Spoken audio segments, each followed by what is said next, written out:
जय श्री कृष्ण। राधे कृष्ण। ओम नमो भगवते वासुदेवाय।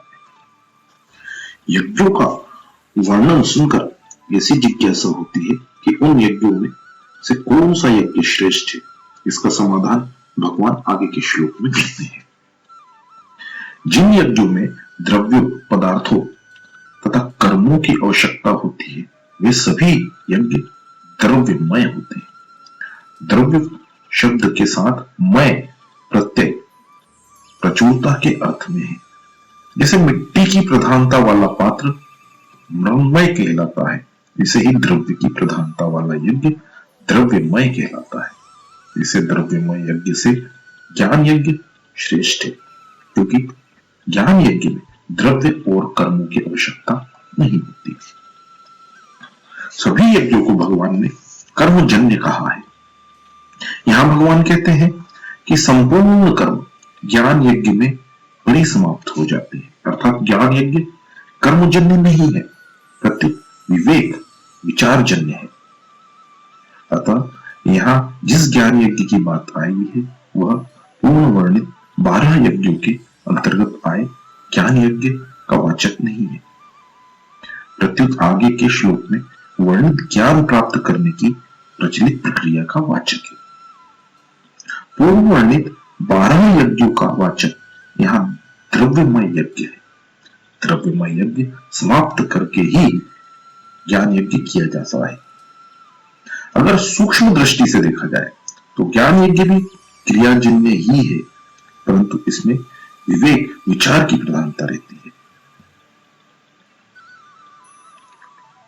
जब तक मनुष्य अपने लिए कर्म करता है तब तक उसका संबंध क्रियाओं और पदार्थों से बना रहता है।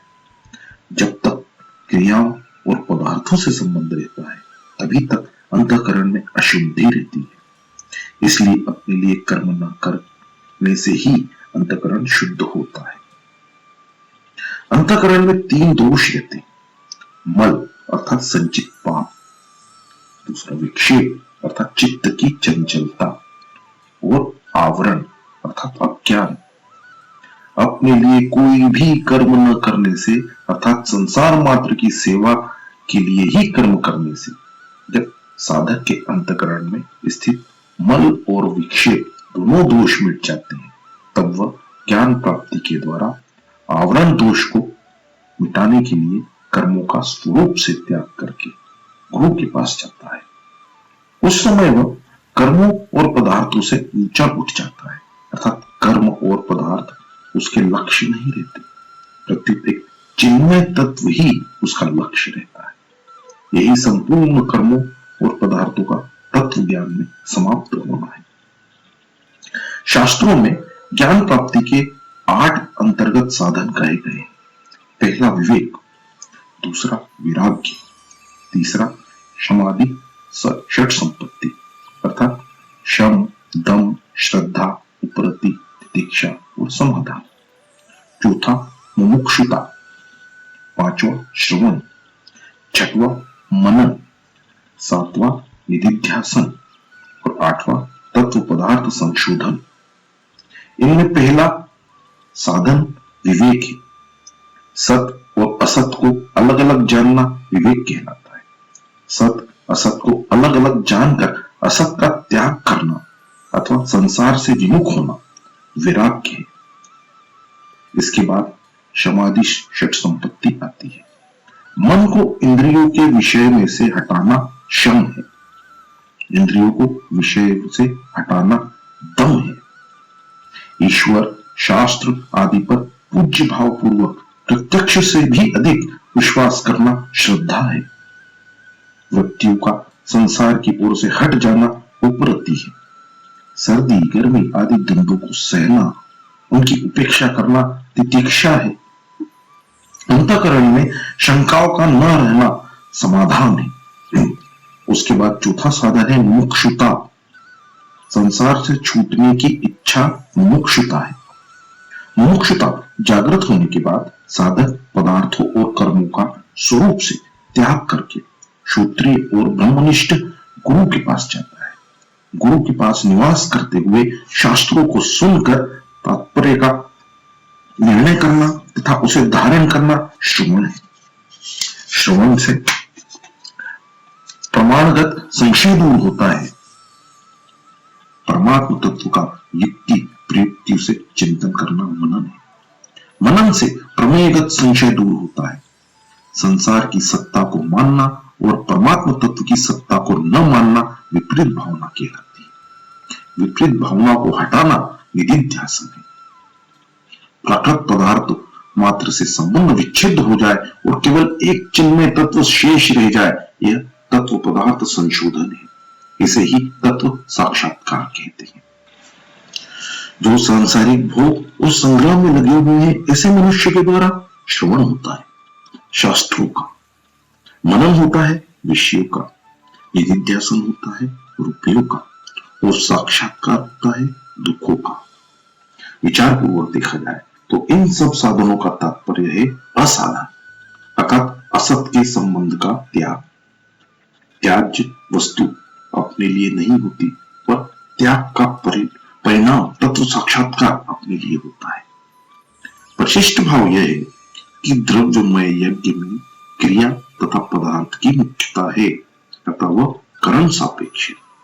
ज्ञान यज्ञ में विवेक विचार की मुख्यता है, अतः वह कर्म निरपेक्ष है। इसलिए द्रव्यमय यज्ञ से ज्ञान यज्ञ श्रेष्ठ है। ज्ञान यज्ञ में संपूर्ण क्रियाओं और पदार्थों से संबंध विच्छेद हो जाता है, अर्थात तत्व ज्ञान होने पर कुछ भी करना, जानना और पाना शेष नहीं रहता, क्योंकि एक परमात्मा तत्व के सिवाय अन्य सत्ता ही नहीं रहती। अर्जुन अपना कल्याण चाहते हैं, तथा कल्याण प्राप्ति के विभिन्न साधनों का यज्ञ रूप से वर्णन करके अब भगवान ज्ञान यज्ञ के द्वारा तत्व ज्ञान प्राप्त करने की प्रचलित प्रणाली का वर्णन करते हैं। अर्जुन ने पहले कहा था कि युद्ध में स्वजनों को मारकर मैं हित नहीं देखता। इन आतताइयों को मारने से तो पाप ही लगेगा। युद्ध करने की अपेक्षा मैं भिक्षा मांगकर जीवन निर्वाह करना श्रेष्ठ समझता हूं। इस तरह अर्जुन युद्ध रूप कर्तव्य कर्म का त्याग करना श्रेष्ठ मानते हैं, परंतु भगवान के मतानुसार ज्ञान प्राप्ति के लिए कर्मों का त्याग करना आवश्यक नहीं है।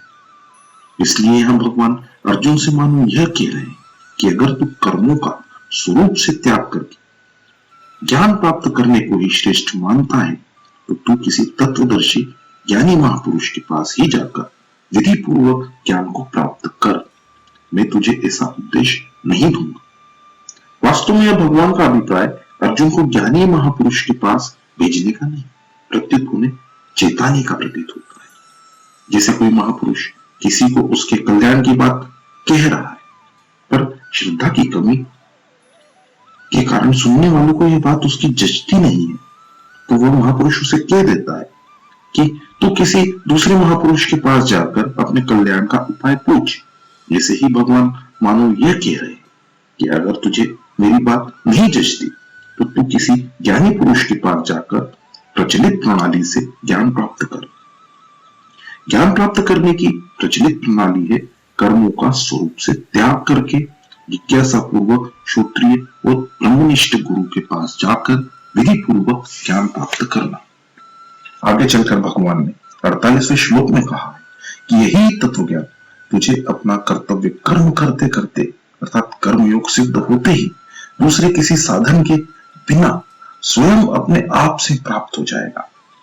उसके लिए किसी दूसरे की पास जाने की आवश्यकता नहीं है, जरूरत नहीं है। ज्ञान प्राप्ति के लिए गुरु के पास जाकर उन्हें साष्टांग दंडवत प्रणाम करें।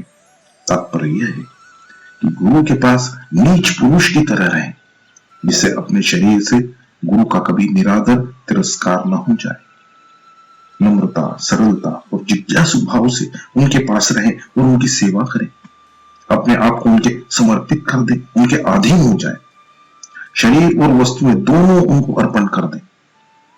साष्टांग दंडवत प्रणाम से अपना शरीर और सेवा से अपनी वस्तुएं उनके अर्पण कर दें। शरीर और वस्तुओं से गुरु की सेवा करें, जिससे वे प्रसन्न हो वैसा काम करें। उनकी प्रसन्नता प्राप्त करनी हो तो अपने आप को सर्वथा उनके अधीन कर दें। उनके मन के, संकेत के, आज्ञा के अनुकूल ही काम करें।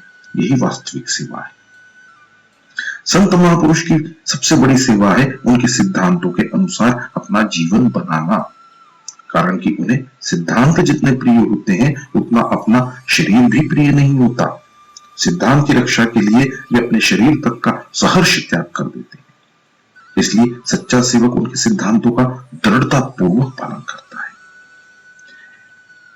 केवल परमात्मा तत्व को जानने के लिए जिज्ञासु भाव से सरलता और विनम्रता पूर्वक गुरु से प्रश्न करें। अपनी विद्वत्ता दिखाने के लिए और उनकी परीक्षा करने के लिए प्रश्न न करें। मैं कौन हूं, संसार क्या है, बंधन क्या है, मोक्ष क्या है, परमात्मा तत्व का अनुभव कैसे हो सकता है, मेरे साधन में क्या क्या बाधाएं हैं, उन बाधाओं को दूर कैसे किया जाए, तत्व समझ में क्यों नहीं आ रहा है, आदि आदि प्रश्न केवल अपने बोध के लिए जैसे जैसे जिज्ञासा हो वैसे वैसे करें। तत्वदर्शी पद का तात्पर्य है कि उस महापुरुष को परमात्मा तत्व का अनुभव हो गया हो, और ज्ञानी पद का तात्पर्य है कि उन्हें वेदों तथा शास्त्रों का अच्छी तरह ज्ञान हो। इसे तत्वदर्शी और ज्ञानी महापुरुष के पास जाकर ही ज्ञान प्राप्त करना चाहिए। अंतःकरण की शुद्धि के अनुसार ज्ञान के अधिकारी 3 प्रकार के होते हैं। पहला उत्तम, मध्यम और कनिष्ठ। उत्तम अधिकारी को श्रवण मात्र से तत्व ज्ञान हो जाता है। उत्तम अधिकारी वही है जिसमें तत्व प्राप्ति की लगन हो, जिसको तत्व प्राप्ति में भविष्य अच्छा न लगे, अर्थात जो वर्तमान में ही तत्काल तत्व प्राप्ति करना चाहता हो। मध्यम अधिकारी को श्रवण, मनन और निध्यासन करने से तत्व ज्ञान होता है। कनिष्ठ अधिकारी तत्व को समझने के लिए भिन्न भिन्न प्रकार की शंकाएं किया करता है। उन शंकाओं का समाधान करने के लिए वेदों और शास्त्रों का ठीक ठीक ज्ञान होना आवश्यक है, क्योंकि वहां केवल युक्तियों से तत्व को समझाया नहीं जा सकता। अतः यदि गुरु तत्वदर्शी हो पर ज्ञानी न हो तो वह शिष्य की तरह तरह की शंकाओं का समाधान नहीं कर सकेगा। यदि गुरु शास्त्रों का ज्ञाता हो पर तत्वदर्शी न हो तो उसकी बातें वैसी ठोस नहीं होंगी जिससे श्रोता को ज्ञान हो जाए। वह बातें सुना सकता है, पुस्तकें पढ़ा सकता है, पर शिष्य को बोध नहीं करा सकता। इसलिए गुरु का तत्वदर्शी और ज्ञानी दोनों होना बहुत जरूरी है। महापुरुष को दंडवत प्रणाम करने से, उनकी सेवा करने से और उनसे सरलता पूर्वक प्रश्न करने से वे तुझे तत्व ज्ञान का उपदेश देंगे। इसका तात्पर्य यह नहीं है कि महापुरुष को इन सब की अपेक्षा रहती है। वास्तव में उन्हें प्रणाम, सेवा आदि की किंचित मात्र भी भूख नहीं होती। यह सब कहने का भाव है कि जब साधक इस प्रकार जिज्ञासा करता है और सरलता पूर्वक महापुरुष के पास जाकर रहता है, तब उस महापुरुष के अंतःकरण में उसके प्रति विशेष भाव पैदा होते हैं, जिससे साधक को बहुत लाभ होता है। यदि साधक इस प्रकार उनके पास न रहे तो ज्ञान मिलने पर भी वह उसे ग्रहण नहीं कर सकेगा। ज्ञानम पद यहां तत्व ज्ञान अथवा स्वरूप बोध का वाचक है। वास्तव में ज्ञान स्वरूप का नहीं होता, प्रत्युत संसार का होता है। संसार का ज्ञान होते ही संसार से संबंध विच्छेद हो जाता है और स्वतः सिद्ध स्वरूप का अनुभव हो जाता है। उपदेक्षन्ति पद का तात्पर्य है कि महापुरुष ज्ञान का उपदेश तो देते हैं, पर उससे साधक को बोध हो ही जाए ऐसा निश्चित नहीं है। आगे 39वें श्लोक में भगवान ने कहा है, श्रद्धावान पुरुष ज्ञान को प्राप्त करता है, कारण कि श्रद्धा अंतःकरण की वस्तु है, परंतु प्रणाम, सेवा, प्रश्न आदि कपट पूर्वक भी किए जा सकते हैं। इसलिए यहाँ महापुरुष के द्वारा केवल ज्ञान का उपदेश देने की ही बात कही गई है, और 39वें श्लोक में श्रद्धावान साधकों के द्वारा ज्ञान प्राप्त होने की बात कही गई है। सबसे पहले अपने अपने वर्ण को और आश्रम के लिए शास्त्रों में वर्णित क्रियाओं का यथावत पालन करके चित्त शुद्ध हो जाने पर उन क्रियाओं का त्याग कर दे।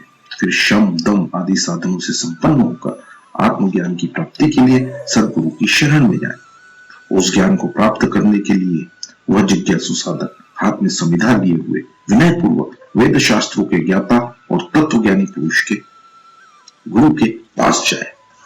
जय श्री कृष्ण, राधे कृष्ण, ओम नमो भगवते वासुदेवाय।